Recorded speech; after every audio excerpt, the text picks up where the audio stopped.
ప్రతిపాద్యమైన పరబ్రహ్మం వేద వాక్యాల చేత లభిస్తుందో అదే గోవిందుడు. గోవులను కాసేవాడు, అటువంటి గోవులను రక్షించేటువంటి వాడు ఆ గోపాలుడు. గోవింద పట్టాభిషేకం చేసినాడు దేవతలందరూ. ఇట్లా 5 సార్లు గోవింద పట్టాభిషేకం జరిగిందట. ఆయన అవతారాలలో 5 సార్లు జరిగింది. మొట్టమొదటిసారి ఎప్పుడు అంటే ఆయన వరాహావతారంలో మొత్తం ఈ ధరణే ఉద్ధరించినాడు, ఈ భూమిని కాపాడిన సందర్భంలో హిరణ్యాక్షుని సంహరించిన సమయంలో దేవతలందరూ కలిసి గోవింద పట్టాభిషేకం చేసినారు గోవింద నామంతో. అది మొట్టమొదటిసారి. రెండవసారి హిరణ్యకశిపుణ్ణి నరసింహావతారంలో సంహరించిన తర్వాత రెండవసారి గోవింద పట్టాభిషేకం జరిగింది. మూడవసారి వామనావతారంలో భూమిని 3 అడుగుల చేత కొలిసి బలిచక్రవర్తిని పాతాళానికి పంపించిన సన్నివేశంలో మరొక్కసారి గోవిందనామంతో మరొక్కసారి పట్టాభిషేకం చేస్తున్నారు. 4వసారి ఎప్పుడు అంటే రావణ కుంభకర్ణులను శ్రీరామచంద్రుడు సంహరించిన సందర్భంలో మరొక్కసారి గోవింద పట్టాభిషేకం జరిగింది. 5వసారి ఇప్పుడు 7 సంవత్సరాల వాల్మీకి జరిగినటువంటిది 5వసారి గోవింద పట్టాభిషేకం. అందువరకు ఆయన అన్ని నామాలలో గోవింద నామం అత్యంత ప్రీతి పాత్రమైనది అంటారు. కలియుగ ప్రత్యక్ష దైవం కామితార్థ ఫలప్రదాత వెంకటేశ్వర స్వామికి మనం నిరంతరం సప్తగిరుల మీద ప్రతిధ్వనించే పరమ పవిత్ర నామం గోవింద నామమే. గోవింద నామంతో సమానమైన నామం లేదు అంటారు. దీనికి కారణం కూడా మనకు చెప్పినారు. ఏమిటి అంటే అపార జ్ఞాన సంపన్నులైన ఆది శంకరాచార్యులు భజ గోవిందం రాసినాడు. అందులో గోవిందుని స్మరించినట్టు భజ గోవిందం భజ గోవిందం గోవిందం భజ మూఢమతే సంప్రాప్తే సన్నిహితే కాలే నహి నహి రక్షతి బుద్ధీకరణే. చూడండి, ఆది శంకరుడు గోవింద నామం యొక్క గొప్పతనాన్ని తెలియపరుస్తూ ఆయన ద్వాదశ అంటే ఒక 12 అద్భుతమైన శ్లోకాల సకల సమస్త వేదాంతాల సారాంతాంలో వచ్చేటట్టు ఆయన ఆ గోవింద నామాన్ని ఆ విధంగా రాసినారు. ఇది ఎంత గొప్పది అంటే మనకు చెప్తారు. హరి గోవింద హరి గోవింద హరి గోవింద అనరా మంద. మంద అంటే ఓ మూఢుడా, హరి గోవింద అని 3 సార్లు గోవిందుని భజించు, గోవిందుని సేవించు, గోవిందుని పూజించు, గోవింద నామ స్మరణ చేయమంటాడు. మృత్యువు దాపున మసలేటప్పుడు ధనకన కాదులు నేను రక్షించదు. నీకు మృత్యు ఆసన్నమైనప్పుడు నీ సమస్త సంపదలన్నీ రాశీభూతం చేసిన ఒక క్షణం కూడా నీ ఆయుధం పెంచలేదు. గోవిందుని స్మరించు, గోవిందుని పూజించు, గోవిందుని నిరంతరం ఆరాధించు అని ఆది శంకరుడు లాంటి మహాజ్ఞాని చెప్పినటువంటిది.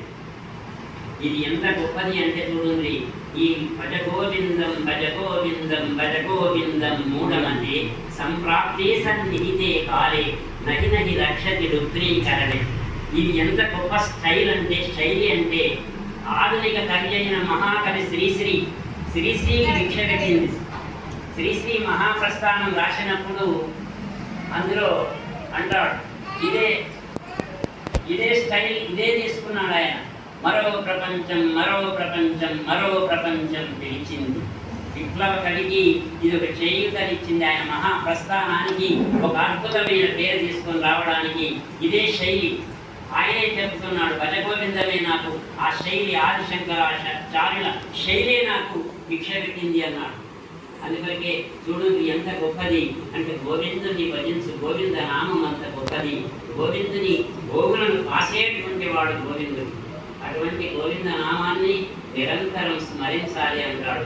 భాగవతంలోనే మనకు చెప్పినాడు, సత్వాంగుడనే రాజు 2 గడియల లోపల గోవింద నామ స్మరణ చేసి భగవంతుని చేరినాడు అంటాడు.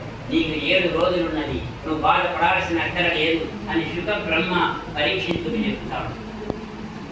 కట్వాంగ దరిద్రి విపుడు గోవింద నామ సంకీర్తన గావించి కైవల్యము చూర గొనియని తొల్లి 2 గడియలలో అని అంటాడు.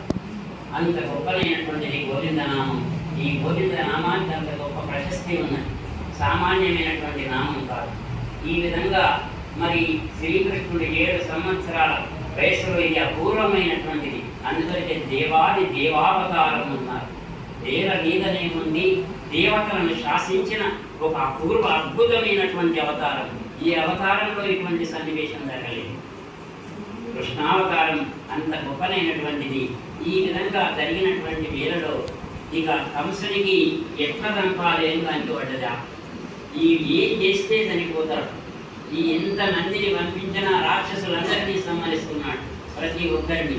ఏం చేయడానికి వానికి పాలు పోక ఆఖరి చివరిలో ఒక నిర్ణయానికి వస్తాడు. ఏమిటంటే ఆ కృష్ణుణ్ణి ఆ రేపల్లె నుంచి బలరామకృష్ణులను మధురానగరం రప్పించాలి.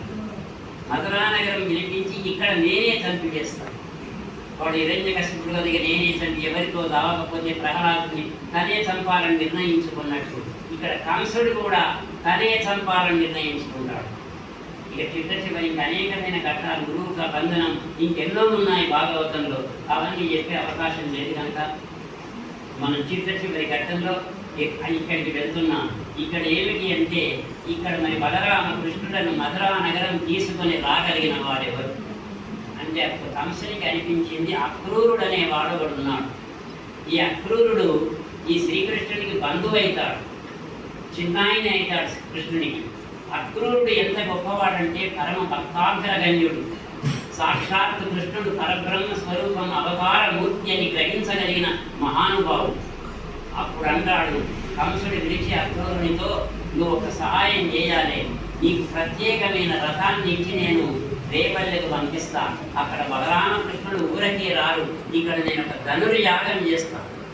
ఆ ధనుర్యాగాన్ని దర్శించడానికి రమ్మని బలరామకృష్ణుడు ఇద్దరిని ఇక్కడికి మధురానగరం తీసుకొని రావాలి.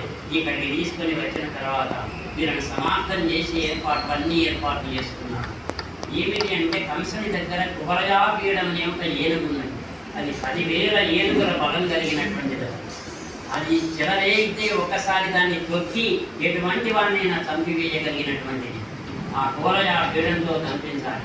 ఒకవేళ కువలయాపీడంతో చంపించలేకపోతే చాణూర ముష్టికులని అనేకమైన ఎంతోమంది మల్లయుద్ధ ప్రవీణులు ఉన్నారు, చాలా ప్రావీణ్యత కలిగినటువంటి వారు. వాళ్ళ చేత చంపించాలి. అన్ని ఏర్పాట్లు చేసినాడు. ఏ విధంగానైనా చంపించాలనే ప్రయత్నంతో అక్రూరుని పంపిస్తే అక్రూరుడు అనుకున్నాడట, కంసుడు ఎంతటి దుర్మార్గుడైనా ఎంతటి హింసాపరుడైనా వాడు నాకు భగవద్ దర్శనం చేయిస్తున్నాడు. సాక్షాత్ కృష్ణుడి దర్శనం పొందే అవకాశాన్ని, అవతారమూర్తిని దర్శించే అవకాశాన్ని నాకు కల్పిస్తున్నాడు.